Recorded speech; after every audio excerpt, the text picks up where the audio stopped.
Ever notice that motivation loves to ghost you on the very mornings you need it the most? You wake up, glance at the calendar, and your feelings whisper, "Not today." Here's the plot twist. Your goals don't care. Success isn't a romance with your emotions. It's an arranged marriage with your plan. Stick to the vows and the payoff compounds, whether the day feels glorious, gloomy, or downright grim. Welcome to Spark and Hustle, the podcast where ambitious women or men weld relentless drive to gentle self-respect. I'm Puneet, and today we dismantle a cultural anthem. Follow your feelings. Feelings have a place, but that place is the passenger seat, not the steering wheel. Ask any Olympian, CEO, or best-selling author. They show up on dazzling days and dumpster fire days. Their secret? A plan so clear that execution becomes default, not debate. In this episode, we'll unpack the neuroscience of emotional volatility, roll out a 4-step P.L.A.N. plan, framework to hardwire follow-through, and craft a 30-day challenge that proves consistency crushes mood swings. Ready to graduate from emotion-dependent to execution-dominant? Grab your planner and let's get ruthlessly practical. Emotions operate like weather systems, dynamic, multi-layered, often unpredictable. Neuroscientist Lisa Feldman Barrett notes that feelings are brain-constructed guesses, not objective reality. They fluctuate based on the amount of sleep you got, your blood glucose, even barometric pressure. Relying on them is like planning a picnic based solely on yesterday's forecast. Research from Stanford's lab on affective chronometry shows mood swings can swing by 30% within a single workday. Now imagine anchoring your business strategy to a metric that volatile. Absurd, right? Yet that's what we do when we greenlight or cancel tasks based on vibes. Key takeaway: treating emotions as action signals is a high variance gamble. Better to treat them as dashboard lights, information to notice, not commands to obey. Let's talk about the plan, P.L.A.N. of the plan. P is the pre-decide. Calendar block tasks the night before.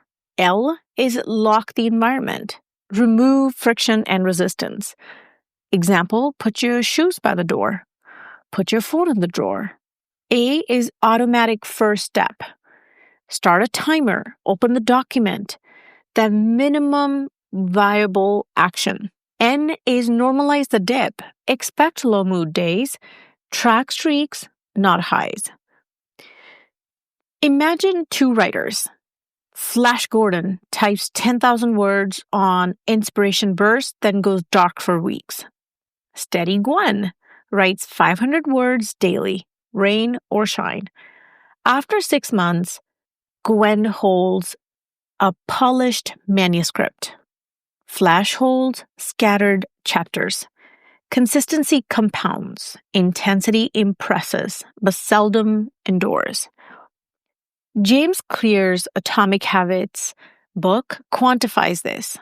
It says that a 1% improvement repeated daily yields a 37 times gain in a year. No emotions delivers that ROI. Only repetition does. How do we implement all this? We heard about research. We heard about the plan. Here's what works for me, and I want to share with you. One is time boxing. Assign a start and stop time. Parkinson's law shrinks tasks to fit the box. Second is habit stacking. Attach the new action to an existing cue. Example, after morning review, I'm going to have my coffee and review my KPIs. Third, visual progress bars, Kanban boards, streak apps, or a simple wall calendar harness the Zeigarnik effect. Number 4, 2-minute rule. If starting feels heavy, commit to just 2 minutes. Momentum often carries you past. I do this to myself. If I don't want to feel like working out, I say I'm just going to go to the gym, go to the sauna for 5 minutes, nothing else. And then when I'm there, I feel kind of ridiculous just going to the sauna for 5 minutes, but that's what I do.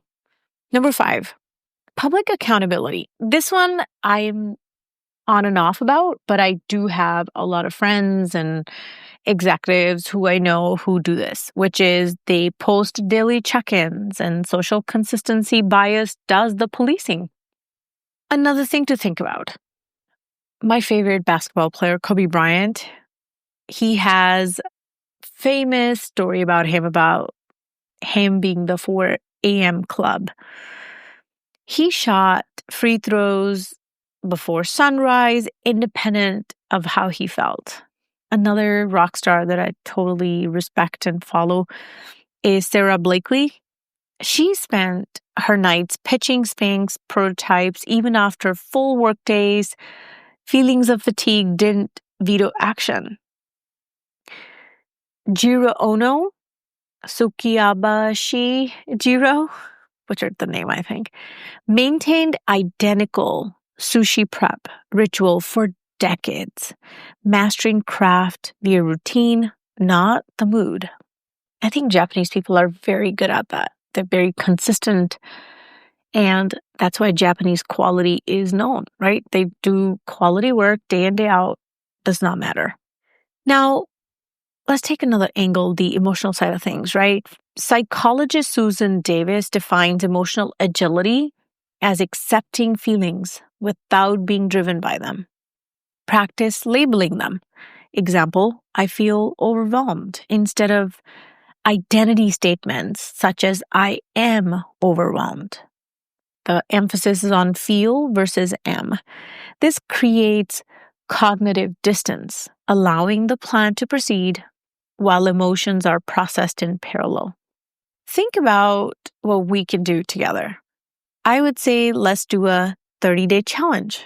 And this challenge we're going to call Plan First. Week 1, we're going to draft P.L.A.N. for one domain. Let's not try to do 20 things because then nothing gets done. I'm a fan of picking 3, stick with that. For this one, week 1, we're just going to pick one thing. It could be your fitness, it could be your meals, it could be your writing, it could be your finances.